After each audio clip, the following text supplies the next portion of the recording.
હવે અહીંયા જોઈએ તો બંનેના આધાર કેવા છે? અલગ છે. ઘાત કેવી છે? તો કે સરખી છે.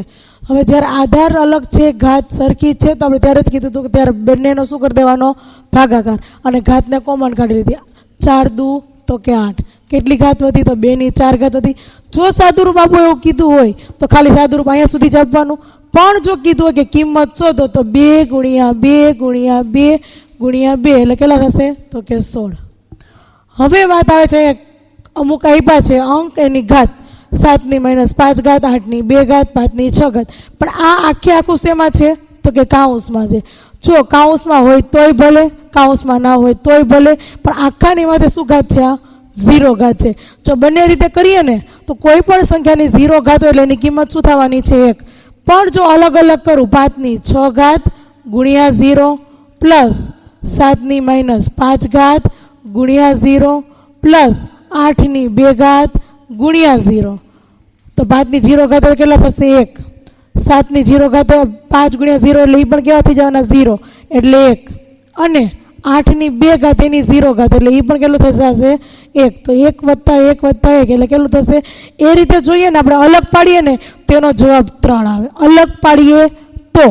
પણ જો હું ડાયરેક્ટ એમ કહું કે આખાની માથે 0 ઘાત છે એટલે એનો જવાબ કેટલો થાય? તો કે 1 થાય.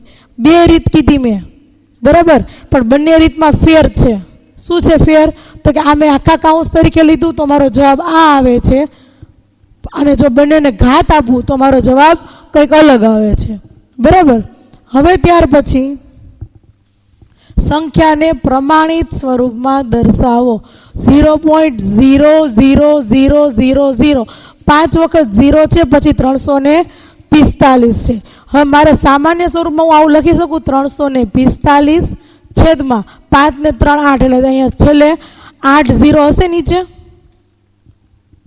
4 ને 4 8.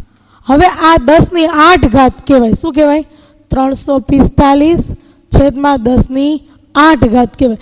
હવે આ ઘાતને ઉપર લઈ જાઓ તો કેટલી થાય? તો કે 345 ગુણ્યા 10 ની -8 ઘાત. પણ જો હું નક્કી કરું કે મારે પોઈન્ટ અહીંયા રાખવો છે તો કેટલા અંક ખસી? 1 2 3 4 5 ને 6 અંક જ ખસવું પડે. તો મારો જવાબ થઈ જાય 3.45 ગુણ્યા આમાંથી 2 ઘાત ઓછી કરી નાખો તો 10 ની -6 ઘાત. મારે પોઈન્ટ ક્યાં રાખવો છે એ મારે નક્કી કરવાનું. તો તમારે પોઈન્ટ ક્યાં રાખવો છે એ તમે નક્કી કરો. હવે જો તમે અહીંયા પોઈન્ટ રાખો તો અહીંયા કેટલી ઘાત થઈ જાય? તો 7 ઘાત થાય. કેટલી ઘાત થશે? તો 7 ઘાત થશે.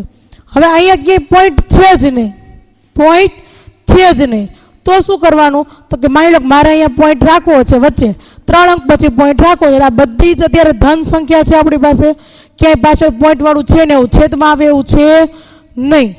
તો શું કરવાનું? 834.596 ગુણ્યા કેટલા ગુણ્યા 10 ની કેટલી ઘાત કરું તો મારા પાછળ પોઈન્ટ નીકળી જાય એ જોવાનું.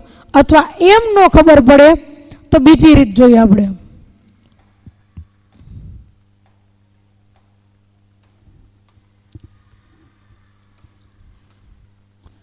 834/596. જો તમારે કેટલા અંક પછી પોઈન્ટ મૂકવો છે? જો 3 અંક પછી પોઈન્ટ મૂકો તો છેદમાં 1000 મૂકો. હવે આ જે છેદમાં 1000 મૂકો ને એટલા જ અહીંયા 1000 મૂકી દો. ચાલો પહેલા મૂકી દીધા. હવે થોડી વાર માટે એ ભૂલી જાઓ કે અહીંયા છે ગુણ્યા છે ને એ છે 834, બંનેને અલગ કરી દો. પોઈન્ટ 596 થાય. પહેલાં આટલાને વિચારું તો હું થાય આ પોઈન્ટ મૂકવા પ્રમાણે ગુણ્યા 10 ની કેટલી ઘાત થાય? +3 ઘાત થાય. કેમ? તો કે આ છેદ 1000 વડે ગુણ્યા આપણે ખબર છે છેદ સરખા કરવા હોય ત્યારે શું કરતા આપણે? જે સંખ્યા વડે ગુણીએ એ જ સંખ્યા વડે ઉપર નીચે બંને જગ્યાએ ગુણતા ને આપણે. તો એ જ વસ્તુ મેં કર્યું. 1000 વડે ગુણ્યા ને 1000 વડે ભાગીને એટલે મારી મૂળ સંખ્યા આવી જાય. તો કે હા, આ રીતના કરી શકાય. ત્યાર પછી છે અહીંયા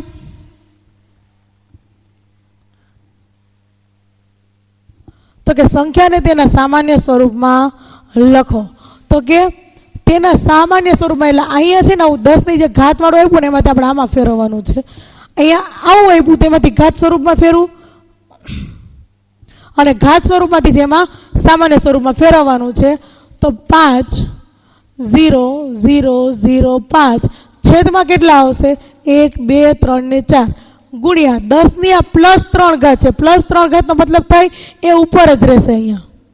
હવે 1 2 3 1 2 3 તો છેદમાં કેટલા વધ્યા? તો કે ખાલી 10 જ વધ્યા, તો એક અંક પછી પોઈન્ટ આવે એટલે 5000.5.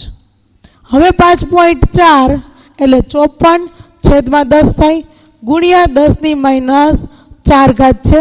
હવે આ 10ની -4 ઘાત છે એટલે 54 હું નીચે લઈ જાઉં તો કેવી થઈ જાય? +4 ઘાત થઈ જાય. પહેલાં જ કીધું હતું કોઈ પણ સંખ્યા છે આધાર છે એની ઘાત જો માઇનસ હોય ઉપરથી નીચે આવે તો પ્લસ હોય તો માઇનસ થાય, માઇનસ હોય તો પ્લસ થાય. તો આ માઇનસ હતી નીચે આવી તો કેવી થઈ ગઈ? પ્લસ થઈ ગઈ. તો 54 છેદમાં 10ની પાછળ કેટલા 0 થઈ જાય? તો કે 5. શું કામ 5? તો કે 4 આના ને 1 આ એટલે ટોટલ કેટલા થઈ જાય? 5 0. હવે હું પોઈન્ટમાં ફેરવું તો મારે 54 એની આગળ હજી 3 0 ઘટે અને પછી પોઈન્ટ આવે. હવે ત્યાર પછી તો કે આ ચેપ્ટરની અંદર આપણે શું જોવાનું હતું? તો કે સંખ્યાના સાદુરૂપ આપવાના હતા, આધાર અને ઘાતના નિયમ જોઈ અને એના સાદુરૂપ આપવાના હતા, કિંમત શોધવાની હતી. ત્યાર પછી તો કે સંખ્યાને પ્રમાણિત સ્વરૂપમાં ફેરવવાની હતી અને પ્રમાણિત સ્વરૂપમાંથી સામાન્ય સ્વરૂપમાં ફેરવવાની હતી. એટલું જ આની અંદર જોવાનું છે.